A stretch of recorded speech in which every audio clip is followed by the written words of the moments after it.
राम नाम मणि दीप धरूं जी देहरी द्वार।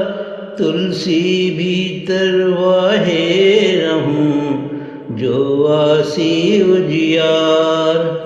तुलसीदास जी इस दोहे में कहने का प्रयास कर रहे हैं कि यदि आप अपने अंदर और बाहर उजाला चाहते हैं तो आप अपने मुख रूपी द्वार के जीवा रूपी चौखट पर रत्न दीप अर्थात रत्नों से सुशोभित किया हुआ दीपक राम नाम का जलाना होगा।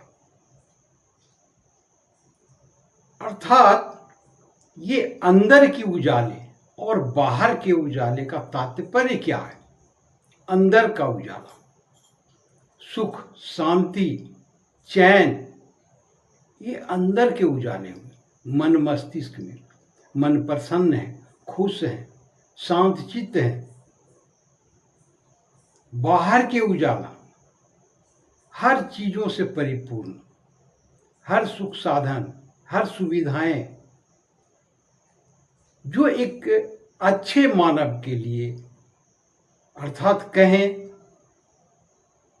तो जिनके पास में सभी चीज हर चीज से परिपूर्ण होते हैं, वो भी बाहर से खुश रहते हैं, अंदर से भी खुश रहते हैं। तो इस तरह के जो उजाले की जो कामना व्यक्ति करते हैं तो आपको अपने मुख रूपी जीभा के चौखट पर रत्न जड़ित राम नाम का दीपक जलाना हो। अर्थात अपने मुख पर अंकुश लगाना पड़ेगा, अपने जीभा को लगाम लगाने पड़ेंगे और उस पर राम नाम का दीपक जला दें रत्न जड़ित। अर्थात आपकी वाणी ऐसी होनी चाहिए कि सामने वाले सुनने वाले लोग आपके बातों से आकर्षित हो जाएं। कहते हैं ना कभी कभी कि वो इस तरह से बोलते हैं, इतने अच्छे बोलते हैं जैसे मानो फूल झर रहे हैं उनके मुख से। आप उसी तरह से बहुत से लोगों को सुनते हैं, संगीत सुनते हैं, आप आकर्षित हो जाते हैं। ऐसी होनी चाहिए वाणी। अपने मुख पर, अपने जीभा पर लगाम लगा दें और राम नाम का रत्न जड़ित दीपक अर्थात जीभा पर जब उस तरह की बातें होगी तो आपके मुख से तो अच्छे वचन ही निकलेंगे। तो तुलसीदास जी इस प्रकार से व्यक्ति को समझाने का प्रयास कर रहे हैं कि आप जब भी मुख खोलें तो अच्छे वचन निकले, अच्छी वाणी निकले, संगीत गाएं तो लोग आकर्षित हो जाएं। इस तरह के आपके मुख से वाणी और विचार निकलने चाहिए। उस तरह के नहीं, किसी ने कहता है ना कि जब भी बोलेंगे तो कड़वा ही बोलेंगे, तो राम नाम का रत्न जड़ित उसके जीभा पर दीपक नहीं है। यदि राम नाम का हो, जो राम नाम जपते रहते हैं उनके जीभा पर राम नाम ही होते हैं, तो वैसे लोगों के प्रति ही लोगों की आकर्षण होती। तो तुलसीदास जी इस कविता में, इस दोहे के माध्यम से व्यक्ति को समझाने का प्रयास कर रहे हैं। यही निर्गुण निषगुण रसना राम सुनाम। मनहु पूरट संपोष लसत तुलसी ललित ललाम। दोहे में तुलसीदास जी कह रहे हैं हृदय में निर्गुण ब्रह्म का स्मरण करें, नेत्रों के सामने सुंदर कल्पना करें ईश्वर का। शगुन सभी गुणों से परिपूर्ण सुंदर चेहरा ईश्वर का। जिह्वा में राम नाम का जप करते रहे, हृदय में निर्गुण ब्रह्म का स्मरण करें, सामने कल्पना करें ईश्वर हैं, प्रभु हैं, और राम नाम का जप करते रहे, तो आपको ऐसा करने से सोने के सुंदर मनोहर शोभावान रत्न जड़ित,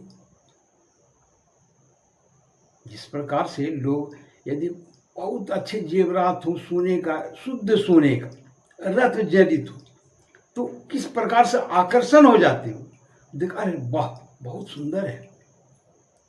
तो उस प्रकार से ही आप ईश्वर के प्रति आकर्षित हो जाएंगे, मोहित हो जाएंगे, यदि आप इस प्रकार से कर। यहाँ हृदय में निर्गुण ब्रह्म का स्मरण। निर्गुण का अर्थ होता है जिसमें कोई गुण न हो, परंतु यहाँ पर तुलसीदास जी के इस निर्गुण का अर्थ होते हैं निराकार। यहाँ निराकार से संबंधित है। हृदय में निर्गुण ब्रह्म, निराकार, उसका कोई आकार नहीं, आप उसको सीमा में नहीं बांध सकते। वो सूक्ष्म से सूक्ष्म हो जाएंगे, विशाल से विशाल काय हो जाए, वो किसी बंधन से नहीं बंधे होते। आपके अंदर आप बहुत छोटे हैं, ईश्वर की कृपा है आप पर, तो आपसे भी सूक्ष्म बन के आपके अंदर आ जाए। यदि आप पर कृपा नहीं है तो आप विशाल काय भी हैं, तो ईश्वर से विशाल काय आप नहीं हो सकते, आप में समा ही नहीं सकते। जैसे रामायण में देखे होंगे, जब हनुमान जी लंका जा रहे थे तो रास्ते में सिरसा ने उनका मार्ग रोका और कहा कि यदि मेरे मुख के अंदर जाकर बाहर आ जाओगे तो ही जाने दूंगा। तो यहां पर बजरंगबली ने, सिरसा तो विशालकाय थी, तो उससे भी विशालकाय बन गए और बोला कि माते, हमारा इतना बड़ा शरीर आपके मुख में समा नहीं सकता। सिरसा ने जल से लेकर के आकाश तक अपना मुंह बड़ा कर लिया, वो तो माया भी थी, और हनुमान जी बिल्कुल सूक्ष्म हो गए और आराम से उनके मुख में जाकर के बाहर निकल आए, क्योंकि उतना बड़ा मुख को बंद करते करते समय लगता और उतने में बाहर आ गए।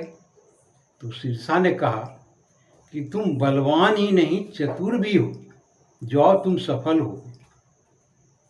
तो इस प्रकार से ईश्वर जहां भी जिसे भी चाहेंगे तो उनमें समा सकते हैं, नहीं तो वो किसी बंधन में नहीं रहते।